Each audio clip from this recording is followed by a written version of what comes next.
Hey guys, Sean here at the Gardener Center. So, we spent the better part of the past month talking about annual plants, annuals in containers, shade annuals, sun annuals, all things annuals. I'm going to mix things up a little bit this week and talk about some native plant content. I know there's a lot of perennial gardeners out there that we've kind of been leaving behind the past month or so, but it was annual time. So, we got to give the annuals the stage when they deserve it. I'm going to start moving into some native plant content as we go through the summer. So I'm going to start that off this week. I got two plants here. I have a group of native hydrangeas. We talk about hydrangeas a lot, but I haven't talked about any of these hydrangeas in the past, and a lot of people don't think of hydrangeas when they think of native plants, but these guys are, so we'll talk about them. And then I have some swamp milkweed here, Asclepias. If you are a friend of monarchs or butterflies or bees, you'll want to get the scoop on these guys, so stay tuned. All right, guys, so I have most certainly talked about hydrangeas in the past, and the hydrangeas we more typically think of during the summertime. I've talked about like our endless summer hydrangeas, all those mop heads, the lace caps, the PG hydrangeas, all those guys that flower later.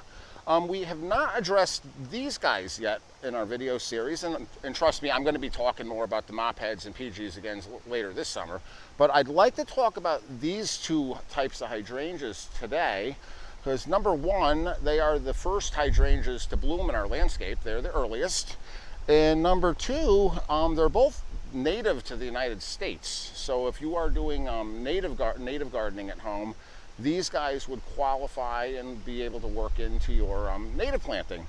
So I have two different hydrangeas here. I have the oak leaf hydrangea. This is Hydrangea quercifolia, and the oak leaf hydrangea is native to the southeastern part of the United States. So it wouldn't occur in nature in the Northeast. It's perfectly hardy here, but it's native to like Tennessee and Georgia and northern Alabama, northern Mississippi. That's its native range, but it's perfectly hardy. It's hardy to zone 5.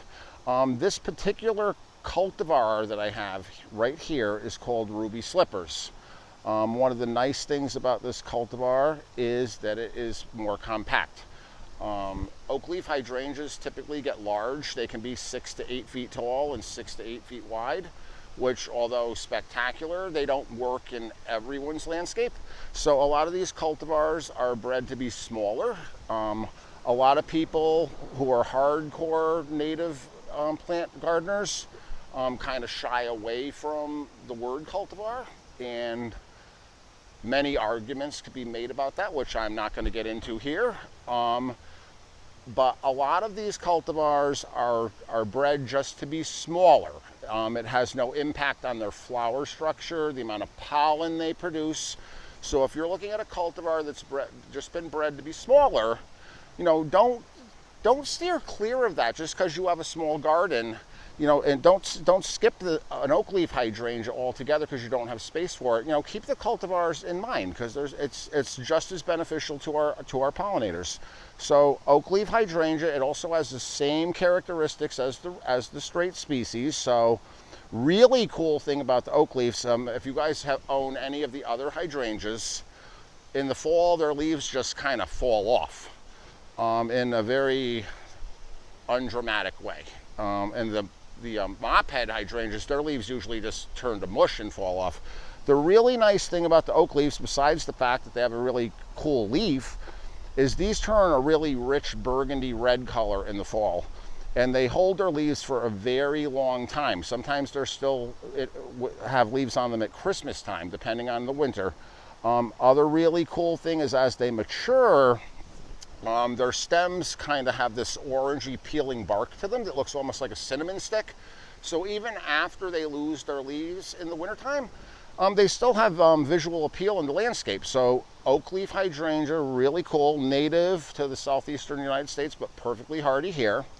Now I'm going to move into this other guy. Most of you guys know this one. This is Hydrangea Arborescens. People call this the Annabelle Hydrangea. And Annabelle is a cultivar. It is a cultivar that occurred naturally in nature. The Hydrangea Arborescens, or Annabelle Hydrangea, that you would find in nature, and this one is native to the eastern parts of the United States in the upper Midwest, they wouldn't have this big round snowball flower. That's what makes Annabelle Annabelle. The native straight species Hydrangea Arborescens has a flat flower, think of like lace cap hydrangeas, and it's not very attractive as a flowering plant. This guy was introduced way back in the late 1800s. The Victorians loved finding and introducing new plants, so this one's, I think it's been around since the 1860s. Annabelle.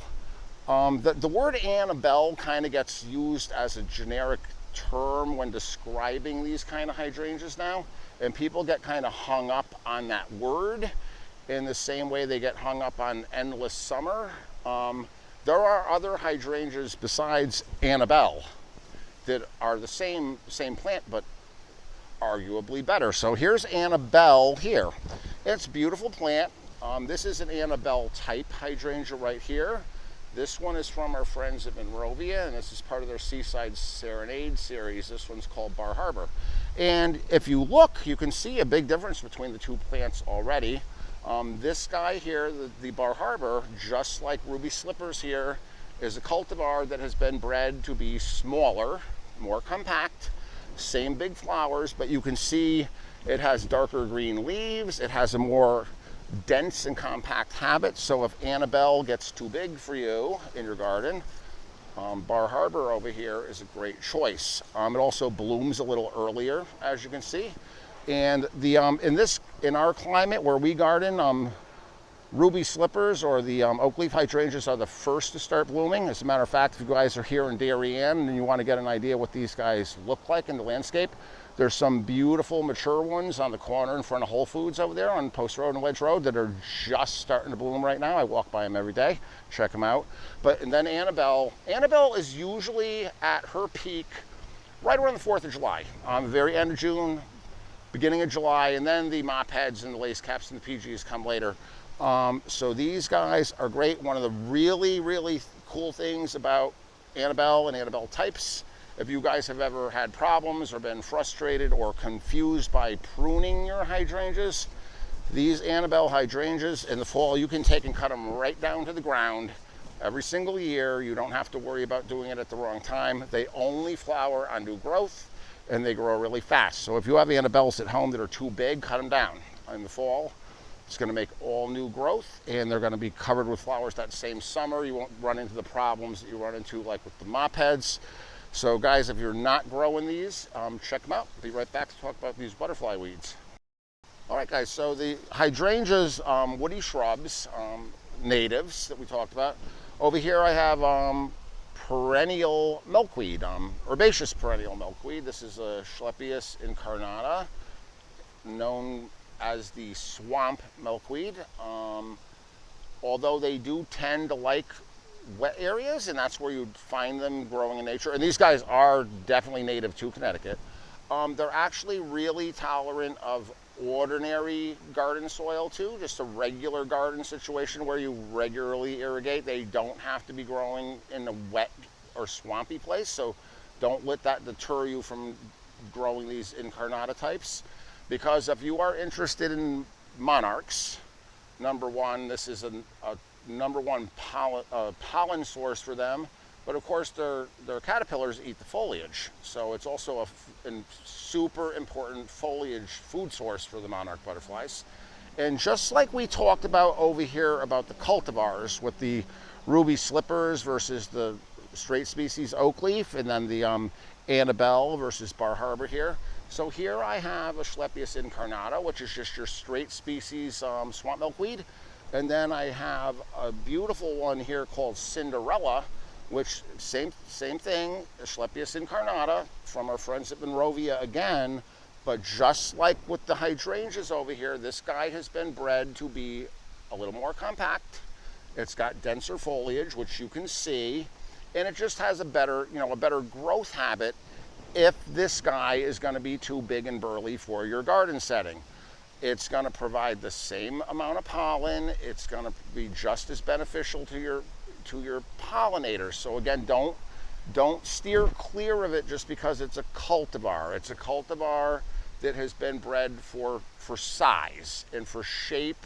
It doesn't have a lot of the cultivars of like cone flowers, for instance, echinaceas, like the really funky like double scoop Sunday series with the big double flowers. A lot of those plants, when they're hybridized and the flower shape is changed, it makes it more difficult for the pollinator insects to access the pollen, and it actually can be impactful to the way they feed.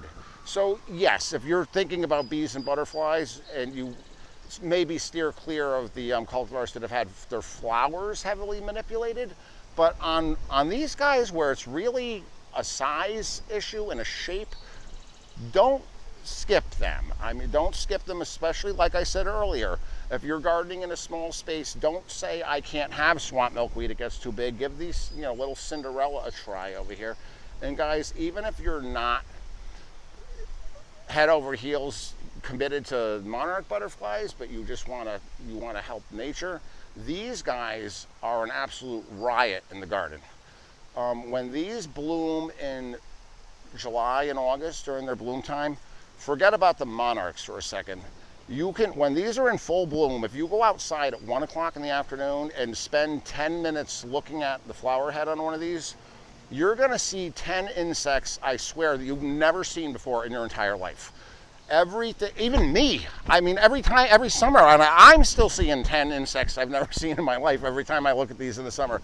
I don't know where these guys come from, but there's just all sorts of beetles and flies and wasps, some of which are incredibly nasty looking, but they love these plants. So it's a great item to have in the garden, especially if you have kids that like to come out and look at things like that. I mean, it's like watching a crazy TV show. I'm not even kidding with the bugs that are attracted to these. And bring the kids out. It's a great way to expose them to nature, number one, and to overcome a fear of bees. A lot of kids are afraid of bees. And I'll tell you something real quick here. I've been working in a professional nursery setting for 30 years now without interruption. I've never done anything else. And I have never, on one occasion, been stung by a bee at work. Not one time. Yellow jackets, another story, but not bees. So, let the kids know the bees are their friends, that they're fun. And like I said, there's all sorts of crazy stuff going on here. So again, Asclepias incarnatus, swamp milkweed. Give them a try, even if you don't have swampy soil. And guys, as always, thanks for watching, and I'll see you next time.